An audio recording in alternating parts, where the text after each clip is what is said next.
cantábase en clase.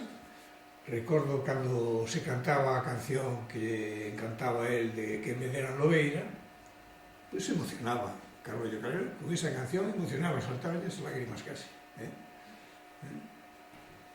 Se facía moito teatro en Cingoi, facía teatro non só en galego, se facía en latín, en francés, recordo Le Médecin Malgré Lui de Molière, que se fixe en galego. Eu fixen aquí con Macalita, de pai, en Pimpinera de Castarao, que fixe un traballo fantástico aquí en Macalita, que despois fomos ao instituto a facer outra representación, donde en esa representación estaba Otero Pedrallo,